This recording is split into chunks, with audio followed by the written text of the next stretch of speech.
અમને ધમકીઓ મળે છે, જેલની ધમકીઓ આપવામાં આવે છે, તમે જોડાઈ જાઓ અને નહીં જોડાશો તો જેલમાં જવું પડશે.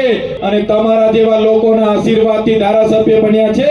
અમે કોઈના બાપથી ડરતા નથી ને ડરવાના નથી. કે ભેંસ ઓછું દૂધ આપે ત્યારે એના ખીલા બદલવાથી દૂધ નથી વધતું, પણ ભેંસને જ આપણે બદલી નાખવી પડે. ત્યારે આ સરકારને હું કહેવા માંગુ છું, તમારા મંત્રી બદલવાથી અમારો ઉદ્ધાર નથી થવાનો. 2027 માં અમે સરકાર બદલી નાખીશું. તારીખ પર તારીખ, તારીખ પર તારીખ, તારીખ પર તારીખ, તારીખ પર તારીખ કરતા કરતા 80 દિવસ સેન્ટ્રલ જેલમાં મને રાખ્યો. આજે સંસદના આંકડા તમે જોઈ લેજો.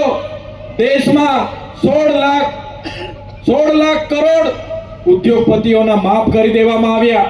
એમના મિત્ર વિજય માલ્યા હોય, નીરવ મોદી હોય, લલિત મોદી હોય, હજારો કરોડોની લોન લઈને વિદેશી એ લોકોએ મોકલી આપ્યા. અને આપણો ખેડૂત 1 લાખની લોન લે, એની નોટિસ આવે, એના ઘરે પોલીસ આવે, એનું ઘર જપ્ત થાય, એની જમીન જપ્ત થાય.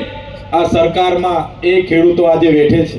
વડાપ્રધાન આવે, રાષ્ટ્રપતિ આવે, મુખ્યમંત્રી આવે, કલેક્ટર આવે, એસપી આવે, કોઈ પણ ગામમાં એમણે પ્રવેશ કરવું હોય તો ગામ સભાની પરવાનગી લેવી ફરજિયાત હોય છે. અને ગામ સભા પરવાનગી નહીં આપે તો વડાપ્રધાન પણ ત્યાં પ્રવેશ નથી કરી શકતા કે સભા નથી કરી શકતા. એ આદિવાસી માટે પ્રાવધાન છે. એ રીતે અમને પણ ડરાવવામાં આવે છે.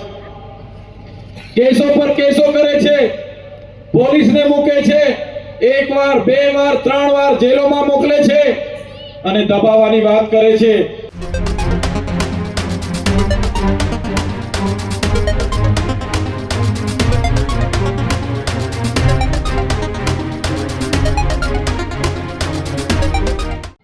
વડાપ્રધાન એવા નરેન્દ્રભાઈ મોદી કે અમિત શાહના કાયદાથી આ દેશ ચાલશે તો સંવિધાનથી ચાલશે. બાબા સાહેબે આવેલા બંધારણથી આ દેશ આવનારા દિવસોમાં ચાલવાનો છે. સાથીઓ, એટલા માટે મારે કહેવું પડે સંવિધાનની વાત, કે આજે સંવિધાનની વાત કોઈ કરતું નથી. આજે આપણે જ્યારે શિક્ષણની વાત કરીએ, શિક્ષણની માંગ કરીએ તો આપણને મસ્જિદ મંદિરની વાતો કરવામાં આવે. આપણે રોજગારીની માંગ કરીએ, આપણને હિન્દુ મુસ્લિમની વાત કરવામાં આવે. આપણે આરોગ્યની વાત કરીએ, આપણને ભારત પાકિસ્તાનની વાત કરવામાં આવે. આપણે વિકાસની વાત કરીએ ત્યારે આપણને આત્મનિર્ભર બનોની વાત કરવામાં આવે, સ્વદેશી અપનાવોની વાત કરવામાં આવે. પણ આજના દેશના વડાપ્રધાન એમણે ક્યારે આપણને બતાવ્યું નથી કે એમના શાસનકાળ દરમિયાન, એમના 11 વર્ષના શાસનકાળ દરમિયાન દેશમાં 5400 વિદેશી કંપનીઓ આવ્યા છે. તમે આજે મોબાઈલ લેશો, કોઈ પણ નાની વસ્તુઓ લેશો તો એમાં made in China, made in Korea, made in Japan, made in America. તો આ કોની દેન છે? 500 ને 400 કંપનીઓ ભાજપ શાસિત 11 વર્ષ દરમિયાન આપણા વિસ્તારમાં આવી છે. અને આજે વડાપ્રધાન એમના નેતાઓ રથયાત્રાઓ કાઢે છે, મોટા હોર્ડિંગ્સો પાડે છે અને ખર્ચાઓ કરે છે, બ્રાન્ડિંગ કરે છે અને આપણને કહે છે કે ભાઈ સ્વદેશી અપનાવો, આપણને કહે છે કે ભાઈ આત્મનિર્ભર બનો. ત્યારે અમારો ખેડૂત, અમારો આદિવાસી સમાજ, દલિત સમાજ, રાજપૂત સમાજ, અમારો ઓબીસી સમાજ હોય, માઇનોરિટી સમાજ હોય, બધા આદિકાલથી આત્મનિર્ભર છે. અને આ સરકારોએ આપણને આત્મનિર્ભર બનાવવાની વાત કરે છે, પણ આ સરકારોએ આપણી મજબૂરી એવી પેદા કરી છે કે આપણે બીજા પર નિર્ભર રહેવું પડે છે. આજે તમે જોઈ લો ખેડૂતોની હાલત શું છે દેશમાં. આપણે જ્યારે મેરા દેશ મેરા ભારત મહાન ગર્વ સાથે કહીએ છીએ તો એ દેશના કિસાન એના હાર્દમાં છે ત્યારે આપણે મેરા ભારત મહાનની વાત કરીએ છીએ. આજે જે જગતનો તાજ છે, પોતાના પરિવાર સાથે આખું વર્ષ ખેતીમાં મહેનત કરે છે, એને સાપનો ડર નથી, વાઘનો ડર નથી, એને દીપડાનો ડર નથી, વરસાદનો ડર નથી, એને શિયાળાનો ડર નથી, ચોમાસાનો ડર નથી, એને ઉનાળાની ગરમીનો ડર નથી. દુકાળનો માર પડે, લીલો દુકાળ પડે, સૂકો દુકાળ પડે, માવઠું પડે, કમોસમી વરસાદ થાય, છતાં ખેડૂત સાહસ કરે, લોન ઉધારે, ધિરાણ લે, મોંઘા બિયારણો લાવે, મોંઘી દવા લાવે, મોંઘા ખાતરો લાવે, મોંઘી મજૂરી કરે અને જ્યારે પાક પોતાનો પકવીને આ બજારમાં મૂકે છે ત્યારે ખેડૂતની આવક દુગની કરનાર કહેનારા વડાપ્રધાનની સરકારમાં ખેડૂતને પોતાના પાકના ભાવ નક્કી કરવા માટે પણ અધિકાર નથી. આજે ખેડૂતના કાચા માલના ભાવ એમના વચેટિયાઓ, એમના વેપારીઓ, એમને કટકી કરનારાઓ આજે નક્કી કરી રહ્યા છે। એક બાજુ સરકાર કહે છે કે ખેડૂતની આવક દુગની કરીશું, એમની નીતિઓ એવી છે કે આજે ખેડૂતોની આવક દુગની નથી થતી, ખેડૂત આજે દિવસે ને દિવસે ગરીબ થાય છે, ખેડૂત આજે આત્મહત્યા કરે છે, એમના અમીર ઉદ્યોગપતિ મિત્રો આજે અમીરીને અમીરો થતા જાય છે। આજે સંસદના આંકડા તમે જોઈ લેજો, દેશમાં 16 લાખ કરોડ ઉદ્યોગપતિઓના માફ કરી દેવામાં આવ્યા।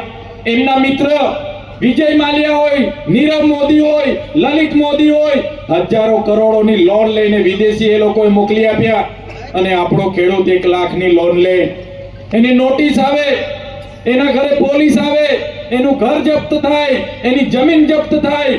આ સરકારમાં એ ખેડૂતો આજે બેઠે છે। ત્યારે આ ખેડૂતોને કહેવા માંગુ છું, મારા આદિવાસી ભાઈઓને, મારી બહેનોને, મારા યુવાનોને, આ સરકારે પોતાના 30 વર્ષના શાસનમાં કોઈ પણ વર્ગ હોય, કોઈ પણ હોય, તમામ લોકો સાથે અન્યાય કર્યો છે। એમના ઉદ્યોગપતિ મિત્રોના ફાયદા માટે આપણી સાથે અન્યાય થાય છે। આજે તમે જોઈ લો, આજે દેશના બંધારણમાં એની આર્ટિકલ 371 અંતર્ગત આસામ હોય, સિક્કિમ હોય, મિઝોરમ હોય, મેઘાલય હોય, એ વિસ્તારનું નાગાલેન્ડ હોય, તમામ વિસ્તારમાં અનુસૂચિત 6 લાગુ કરવામાં આવી છે। 371 એ અંતર્ગત, 371 જી અંતર્ગત, 371 એફ અંતર્ગત ત્યાંના લોકોને ગ્રામ સભાને સ્વતંત્ર પાવર આપવામાં આવ્યા છે। ત્યાંની ગ્રામ સભા નક્કી કરે તો ત્યાંની જમીન સંપાદન થાય। વડાપ્રધાન આવે, રાષ્ટ્રપતિ આવે, મુખ્યમંત્રી આવે, કલેક્ટર આવે, એસપી આવે, કોઈ પણ ગામમાં એમણે પ્રવેશ કરવું હોય તો ગામ સભાની પરવાનગી લેવી ફરજિયાત હોય છે, અને ગામ સભા પરવાનગી નહીં આપે તો વડાપ્રધાન પણ ત્યાં પ્રવેશ નથી કરી શકતા કે સભા નથી કરી શકતા। એ આદિવાસી માટે પ્રાવધાન છે। એ 6ઠ્ઠી અનુસૂચિની તાકાત છે। સંવિધાનના આર્ટિકલ 366 અંતર્ગત આદિવાસીને મળેલા પ્રાવધાન છે, ત્યારે ત્યાં અનુસૂચિત 6 એની ચુસ્ત અમલવારી થાય છે। જ્યારે આપણા ગુજરાતમાં અંબાજીથી ઉમરગામના 14 જિલ્લામાં અનુસૂચિત 5 આપણને બંધારણની આર્ટિકલ 244 ની પેટા કલમ 13 અંતર્ગત આપણને મળી છે। એમાં પણ આ જ પ્રકારના પ્રાવધાન છે કે કોઈ પણ વ્યક્તિ ગામમાં આવે, અનુસૂચિત 5 લાગુ હોય, પેશા એક્ટ 1996 લાગુ હોય, તો એમના ગ્રામ સભાની પરવાનગી વગર, એમની લોક સુનાવણી વગર, વ્યક્તિની સંમતિ વગર કોઈ પણ પ્રોજેક્ટ નાખવો નહીં, કોઈએ પણ પ્રવેશ કરવો નહીં। પણ સાથીઓ, તમે આજે જોઈ લો, દેશના વિકાસના નામે જ્યારે ડેમોમાં જમીનોની જરૂર પડી, આ વિસ્તારમાં જ્યારે જીઆઈડીસી ને જમીનોની જરૂર પડી, જીએમડીસી ને જમીનોની જરૂર પડી, આ વિસ્તારમાં નહેરો નાખવા માટેની જમીનોની જરૂર પડી, પાઇપલાઇનો નાખવા માટેની જમીનોની જરૂર પડી, જેટકોના હાઈ ટેન્શન લાઈનો માટે જમીનોની જરૂર પડી, આ વિસ્તારના ખનિજ સંપદાઓ માટે જમીનોની જરૂર પડી, ત્યારે આદિવાસી સમાજ પર અહીંના શાસકોએ સત્તાનો દુરુપયોગ કરીને, પોલીસનો ઉપયોગ કરીને આપણી જમીનો છીનવી લીધી છે। અનુસૂચિત 5 ની આજે અમલવારી નથી થતી, પેશા એક્ટ ની આજે અમલવારી નથી થતી। આટલી મોટી જીઆઈડીસીઓ હોવા છતાં આપણા યુવાનોને કાયમી રોજગારી નથી મળતી। બહારના લોકો આવે, એને 2 મહિનામાં, વર્ષમાં પરમેનન્ટ કરી દેવામાં આવે, અને આપણો માણસ 10 વર્ષ સુધી નોકરી કરે છતાં એની સાથે 12 કલાકનું કામ કરાવીને એની સાથે શોષણ કરવામાં આવે છે। ત્યારે સાથીઓ, આમ આદમી પાર્ટી અને આમ આદમી પાર્ટીના નેતા તરીકે અમે તમારી વચ્ચે આવ્યા છે। આ શોષણનો અંત ત્યારે થશે આમ આદમી પાર્ટીમાં જોડાઈને આવનારી તાલુકા જિલ્લા પંચાયત હશે, આવનારી વિધાનસભામાં હશે, તમારા જેવા વડીલો, તમારા જેવા યુવાનો, માતા બહેનો જોડાય, આવનારા દિવસમાં સત્તામાં આવો અને સત્તામાં આવીને પરિવર્તન લાવીએ। તે દિવસે આપણા અન્યાય સામે આપણે સાચી લડત જીત્યા છે એવું આપણને લાગશે। ક્યાં સુધી આપણે ભોગ આપીશું? નવા પ્રોજેક્ટોના નામે, હાઈ ટેન્શનના નામે, કોઈની પણ સંમતિ લીધા વગર સરકાર, એમના કલેક્ટર, એમના એસપી ને સૂચના કરે, પોલીસનો ઉપયોગ કરીને આપણી સાથે જમીનો છીનવાય છે। ત્યારે સાથીઓ, આ પરિસ્થિતિ આજે આ દેશની છે। આપણે જ્યારે રોજગારીની વાત કરીએ, આત્મનિર્ભર બનોની વાત થાય, આજે આપણા વિસ્તારમાં બાળકોને ભણાવવા માટે પૂરતા શિક્ષકો નથી, પૂરતી શાળાઓ નથી, આરોગ્યના સરકારી દવાખાનામાં પૂરતા ડોક્ટરો નથી, સાધનો નથી, આપણે રોડ રસ્તા માંગીએ, રોડ રસ્તા પૂરતા નથી, અને આપણા ટેક્સના પૈસે એ લોકો આજે એમના દિવાળીઓ કરે છે. શરૂઆતમાં એના અધિકારીઓ, કર્મચારીઓ, એમના નેતાઓ બધા અમૃત મહોત્સવના રથ લઈને ફર્યા, પછી વિકાસ મહોત્સવના રથ લઈને ફર્યા, અને હમણાં ગૌરવ યાત્રાઓ લઈને ફર્યા. હમણાં થોડા દિવસથી યુનિટી માર્ચ એમના ચાલે છે, ત્યારે આ બધા પૈસા પ્રજાના છે, તમારા છે, અને આપણા વિકાસ માટે એમની પાસે બજેટ નથી, અને એમના તાઇફાઓ કરવા માટે, એમના બેનરો લગાડવા માટે, એમના બ્રાન્ડિંગ કરવા માટે કરોડો રૂપિયાના તાઇફાઓ થાય છે. ત્યારે સાથીઓ, 30 વર્ષના ભારતીય જનતા પાર્ટીના શાસનમાં જ્યારે અમે આપણા બાળકોને પોસ્ટ મેટ્રિક શિષ્યવૃત્તિ મળે એની રજૂઆતો કરીએ, અમે યુવાનોને રોજગાર મળે એની રજૂઆતો કરીએ, ખેડૂતોને એના પાકના યોગ્ય ભાવ મળે એની રજૂઆતો કરીએ, ધંધા રોજગારમાં જોડાયેલા લોકોને એમાં યોગ્ય સ્થાન મળે, ટ્રાન્સપોર્ટેશનોને ટ્રાન્સપોર્ટ મળે, સ્થાનિક લોકોને ટ્રાન્સપોર્ટમાં વેકેન્સી મળે એની વાત કરીએ. એટલે આ લોકોને ગમતું નથી. અમને પણ ડરાવવા માટેના પ્રયાસો થાય છે. ભૂપેન્દ્રભાઈ પટેલને એવું થાય કે આ ચૈતર વસાવા આદિવાસીનો યુવાન અમારી સરકારને કેમ ચેલેન્જ કરી શકે. એમના હર સંઘવીને થાય કે આ ચૈતર વસાવા અમારી સરકારને કઈ રીતના ચેલેન્જ કરી શકે. અને તમે જોયું હશે, જે રીતે આજે તમને ડરાવવામાં આવે છે એ રીતે અમને પણ ડરાવવામાં આવે છે. કેસો પર કેસો કરે છે, પોલીસને મૂકે છે, એક વાર, બે વાર, 3 વાર જેલોમાં મોકલે છે, અને દબાવવાની વાત કરે છે.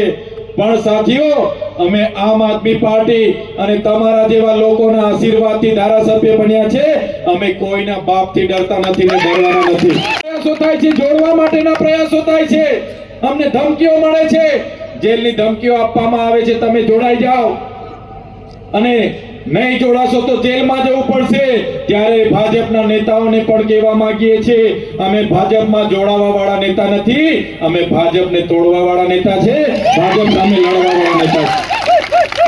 તમે જોયું હશે, દેશના વડાપ્રધાન 30 અને 31 ઓક્ટોબરે મારા જિલ્લામાં કેવડિયા આવ્યા, 2 દિવસના કાર્યક્રમો કર્યા, અને ફરી દેશના વડાપ્રધાનને 15મી નવેમ્બરે મારા ડેડિયાપાડામાં આવવું પડ્યું. આ તમારી ને અમારી બધાની તાકાત છે કે 15 દિવસે એમને આટા મારવા પડે છે. 15 દિવસે એમને ડેડિયાપાડામાં આટા મારવા પડે. એટલા સમાજને અમે જાગૃત કરીએ છીએ. બિરસા મુંડાના વિચારોને અમે ઉજાગર કરીએ. એમની પ્રતિમાઓ અમે જ્યારે મૂકતા હતા, ભાજપના કેટલાક સાંસદો, ધારાસભ્યોએ, આરએસએસના લોકોએ અમારો ખૂબ વિરોધ કર્યો કે આ બિરસા મુંડાના વિચારોને કેમ ઉજાગર કરે છે. બિરસા મુંડા અહીંયાની પ્રતિમા એમને સ્થાપવાની નહીં.